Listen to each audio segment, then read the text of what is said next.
In many ways, merino wool is God's gift to the hunter. If you're hunting elk out west in September and you're going for 7 to 10 days or beyond that, merino doesn't stink or hold a stench the way a cotton or a synthetic fiber would because of the antimicrobial nature of the fiber. Bacteria can't attach to it and therefore it doesn't stink. Now, if you're hunting whitetails on a chilly November morning, merino's great because it has great thermoregulatory properties, and so it can help keep you cool when it's hot outside or warm on that chilly November morning.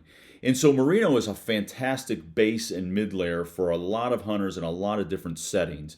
Now there are some drawbacks. It is expensive. It's not necessarily durable, and when it's wet, while it doesn't have a damp or a cold feel the way a synthetic fiber might, it does take a while for it to dry. Whereas a synthetic fiber, more durable, it can dry more quickly, but it does have a cooling effect when it does dry.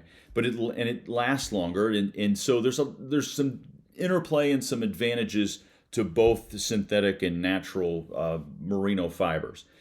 So what about when it comes to your gloves? Should you be wearing merino gloves when you're those early season elk hunts or early season whitetail hunts?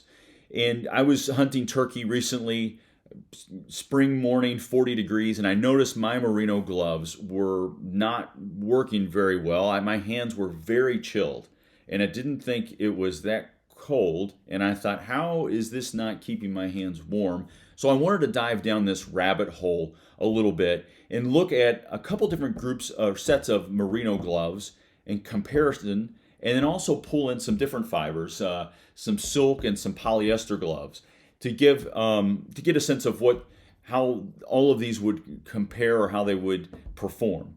And I also did include a thick late season glove as sort of a comparator, not really as part of the competition, but just to see how I know that this glove is very thick. It's a mitten. It's 50% acrylic, 50% wool. It has a thinsulate insert. So I wanted to see how they would perform up against that.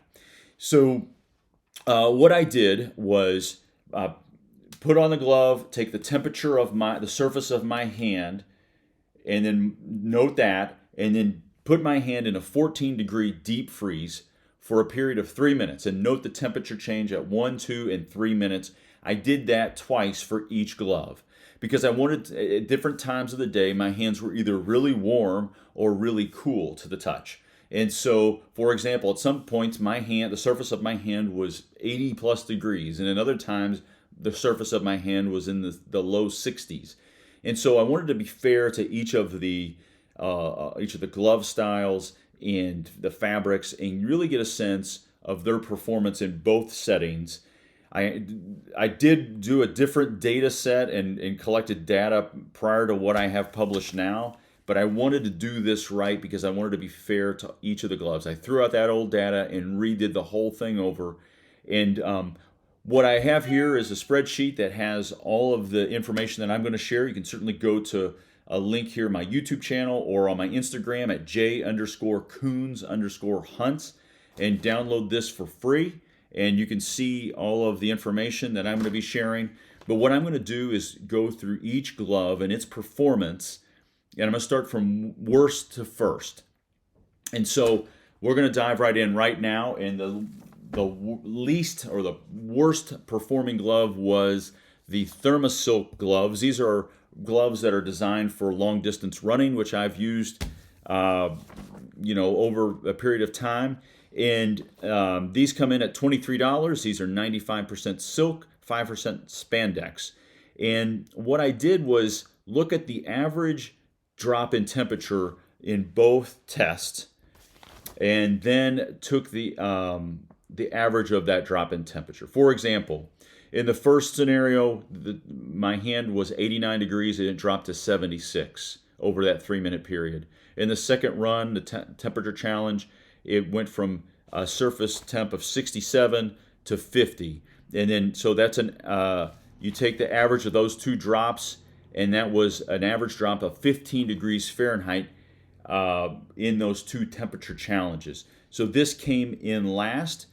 Obviously, this isn't necessarily something I would want to use in the backcountry. Silk can be somewhat fragile as a fabric, but I did want to evaluate it just on the temperature standpoint, and unfortunately, it came in last. So let's go on to and coming in at number 4, very surprising, but my black Ovis merino gloves. These are $25. They are 87% 200-gram merino. It's 13% nylon. And the average drop in temperature was 12.5 degrees Fahrenheit from before I put the glove in the deep freeze or my hand in the deep freeze, and at the 3-minute period. So really disappointed and kind of surprised, honestly, because again, in my mind, I associate merino wool good, it's probably going to keep my hand warm, in 30 to 40 degree temperature at least, and it just didn't do that. So a little bit disappointed here. Let's move on to number 3. This is minus 33 merino glove. You can find these on Amazon for $20. It's 85% merino, 10% nylon, 5% elastic, and the average drop in temperature was actually really similar to the black Ovis gloves. It was 12 degrees, and over the 2 temperature challenges. And I was kind of surprised because these are a little bit thicker. They seem to have a little bit more loft, if you will, where it might retain more temperature, but it just really wasn't the case. So these came in at 3rd in the competition. I will say, as we move to number 2, I did not include merino gloves from like Kuiu and First Light and Numa and I mean, my goodness, there's so many different camo companies out there now, and I'm sure they all have their version or iteration of a merino glove. I really just wanted to get a decent set of gloves and just sort of compare them. And coming in at number 2 are the Sitka Gear merino gloves. These are priced at $47. And what's interesting, though, is the predominant fabric in these merino gloves is nylon. It's 54% nylon, 46% 230-gram merino.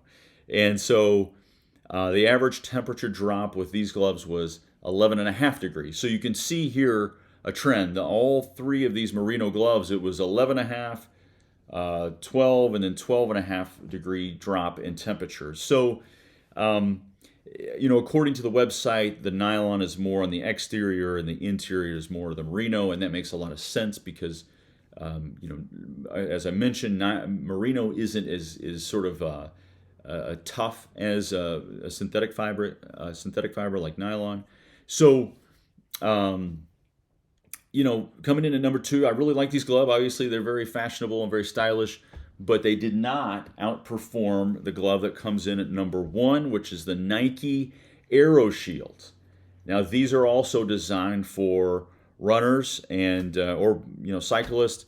These are $37, 94% polyester, 6% elastic, and so the average drop in temperature was 6.5 degrees. So the performance more than doubled the merino group of gloves, and it just really makes you think about what are you going to be doing as it relates to with your hands as you're hunting either in November for whitetails or in September for elk. Is you might want something that's a synthetic fabric that's more durable, that you can if you're moving this or climbing over that.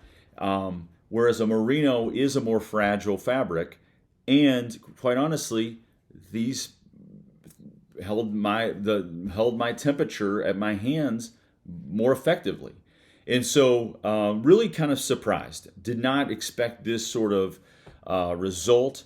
Now, as I mentioned, I did include a thick pair of these late season gloves. These are again 50% acrylic, 50% wool, and it has an insert that is Thinsulate, which is 100% polyester.